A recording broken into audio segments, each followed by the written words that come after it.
Thank you, Joel, for having me. I'm so excited to be with this community. And yes, the path to success and saying yes. I'm going to share with you and also bust a whole bunch of myths that I am not perfect. I'm still messy as I'm going through my career. I'm learning a ton still, and I'm not completely polished. But what I can share with you is my personal journey and what I learned along the way of saying yes to opportunities and how I'm continuing my growth.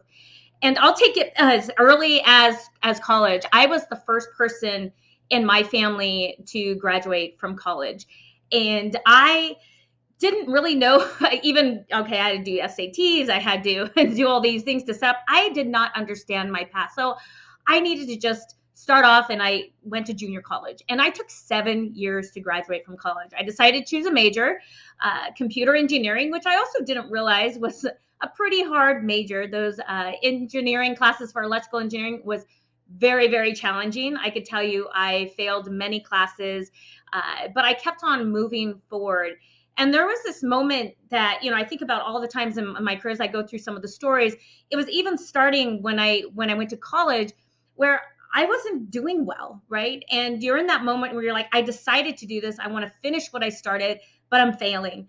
And that was a moment where I realized that I needed some help and I was struggling, but I didn't know how to raise my hand and ask for help. But what I did have at that moment was a friend that reached out to me, a college student, and realized I was struggling and said, hey, do you need some help?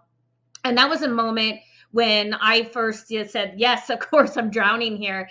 And then I met a community of Society of Women Engineers and male allies, and we helped get through all our classes together. And I'm friends with them 20 plus years later. But that was my first moment of, how you decide to invest in someone, how you decide to pay it forward in your career and throughout, your lifetime. And so that is something I truly hold true to myself. But there I am. I graduated from college, and the next thing you're like, okay, I did this. Now I got to get a job, right? So I remember going to, interview after interview, and interviewing is a skill. And it still is a skill in no matter what level you are in your career, because you're always progressing. You're going to go after that new job, that new position, and you're interviewing in a different set of people. So I remember going to the interview, failing. And then it was 2000 when I had graduated, and it was during the dot-com days. And if you could put a website together, you were a genius. And guess what? I didn't put a website together prior, but I figured, you know what? I'm going to learn. And here I was, just got out of college, and I needed that mentality to continue to learn and showcase what I am capable of doing and what my potential is. So I built this website. It was the ugliest thing ever. I am not artistic in any way, but it was functional. And I showed it to my next interview panel. And I said, hey, this is what I built. I taught myself, and this is where, I'm headed. I'd love to build something for your company. And they said yes, and basically allowed me to join the company. I thought I fooled them, and I wound up being a front-end developer for a year. And I'll be honest, I did not enjoy it. But what it did give me was a path to understand what I wanted to say yes to my next career. At the company, I wanted to work more, in the mid-tier layer, more on the back end, and I was able to start asking for those opportunities. And of course, what did I do? I started asking. I said, "Hey, I'd love to work over in this area of the code." And my boss at the time, he said, "Erica, great. We were actually building." It was a big deal to get email and calendar data on the web. So with login and credentials, he said, "Hey, we have a whole bunch of customers white labeled our sites with the calendar capabilities, and I need to present to the board how all our servers, how our customers are working. Can you work on all this data analysis and present it?" And I said, absolutely, yes, I could do that. I had no idea what I needed to do, but I said, yes, I will go ahead and do that.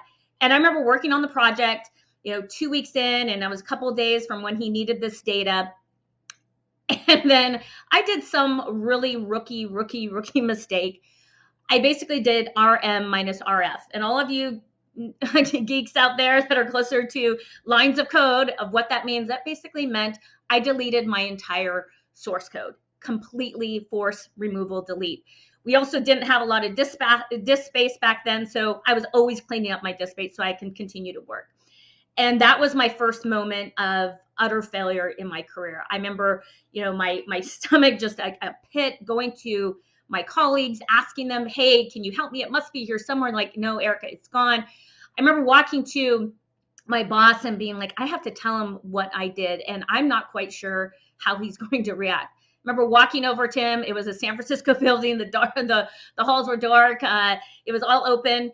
And I told him, I said, hey, Mike, that project that you wanted delivered. Guess what? Unfortunately, I deleted the code. And he just looked at me with utter disbelief and disappointment. And that was my moment when I first cried at work.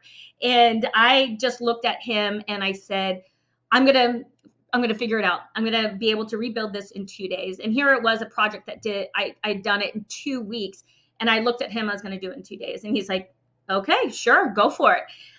It's amazing. Code stays in your memory. You can actually rewrite it better the second time around. And I delivered. And he was amazed. My colleagues were amazed. And we were able to make it happen. Fast forward a year, he went to another company and started Good Technology. And he said, Erica, I'd love for you to join this startup with me.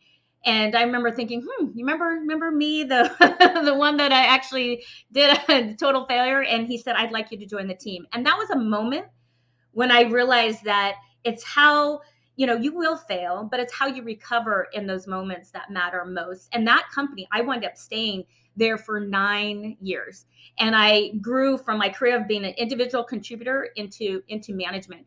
And that was another moment in my career where, I was enjoying what I was doing. We started building, now getting email and calendar data from the web. You have to get to these mobile devices, the iPhone, the Android, black and white RIM 950, 957 devices, trios. I'm really dating myself here, but to get that data on a mobile device was huge. It was revolutionary. And I was in charge of building that and getting data from Microsoft Exchange servers, encrypting the data, putting it over the cloud into these devices. So as an engineer, when you start building something that your customers use, and we had large customers like Cisco and Walmart, and when email stops, all communication stops. And I cared so much about the product and that it's, when it wasn't working. So I was closer to the customer. I started, paying attention to things, fixing things, and just didn't even ask for permission. I wanted to have what I created be so stable and successful for our customers. And that was a moment in my career. I was a senior engineer, and I then decided to get married and have a kid, and I took my first leave. And it was 8 weeks. Thank goodness you have more maternity leave and paternity leave these days.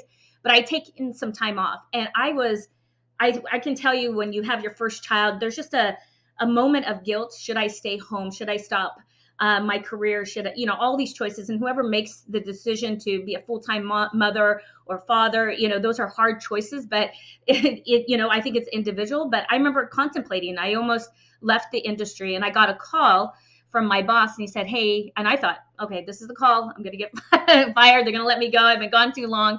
And it was about 6 weeks.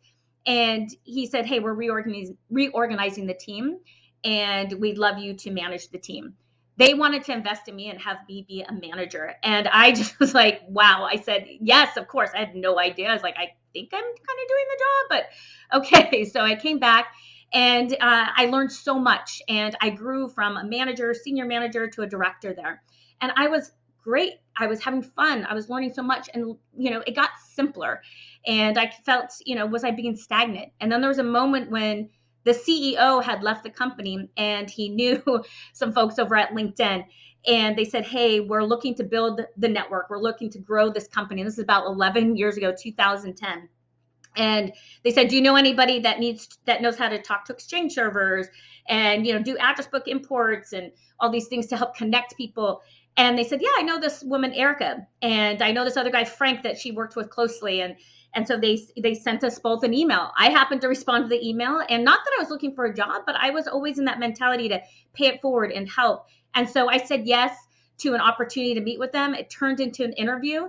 And there was this moment where it's like, do I want to do this? Here I am, successful in this other job, but pivot to a new company where nobody knew me. I had to reinvent myself. I'm not sure I'm ready to do this. But then I decided to say yes. And I joined the company. And I could tell you, I was in above my head. I was responsible for leading the growth team. We had less than 150 million members at that time. Now we're closer to 700 plus million. And they were like, you are responsible for this. And I remember just going and learning and hustling. And I said, you know what? I'm not the best at this, but I'm going to hire the best team and I'm going to execute. I'm going to get results. And I was able to make that happen time and time again. But then I also want to be honest that there was a moment that when I got my first review at LinkedIn, and they, I had a lot of good reviews, and I was a senior manager at the time. I took one level down, and there was one comment that said, Erica isn't technical. And I was thinking, I got my degree in computer engineering. I've been in the industry for 9+ years already. And that one statement, one person saying something that didn't know me got in my head. And it was that moment where I needed to prove them wrong, and I wanted to have resilience. And I felt like that I had to do that so many times in my career. And that moment was, a pivot for me that, I then, I wanted to find a sense of belonging. I wanted to see if other people felt this way. And that's when I went to my first Grace Hopper conference. When you see thousands of women, you're like, wow, they're all having the same conversations, feeling the same way. And that is when I brought back to the company where I'm like, hey, I think we could do something here. And the women in tech at our company was in single digits. And the CEO and the head of engineering said, hey, Erica, can you lead this for us? And I said, yes, but it also needs to be part of my job, 20% of my job, funding, and full-time help. And that's where we started building a community. And we had male allies that wanted to be part of this. They didn't understand this is the way that women felt. And then they didn't realize the biases that they had in themselves, where they would have different opportunities for different people picking the same, like-minded people, but not looking outside that box, outside that pedigree. And that was a moment where, I helped change the culture within the company. And I'm so proud to be able to do that. But I remember being in meetings at LinkedIn when we were hiring talent and looking around the room and looking at a whole bunch of LinkedIn profiles. And they're saying, nope, didn't go to the top schools, didn't have the best GPA. Oh, they went to San Jose State. No. And I'm thinking, I went to San Jose State. Here they are rejecting so many people. And here I was in the room, and another form of rejection. And I decided at the next meeting, I'm going to tell them how I feel about this and be like, hey, I went to San Jose State. Guess what? That quieted the room. And there was a talent acquisition, head of talent acquisition there. And she that really took to heart what I said. And she came back the next day. She said, Erica, you know what I do? I go into recruiting and I have a whole bunch of Brian profiles and I say, who would you hire? And all these credentials, backgrounds, and then she reveals them. She said, they said no to this person, yes to this person.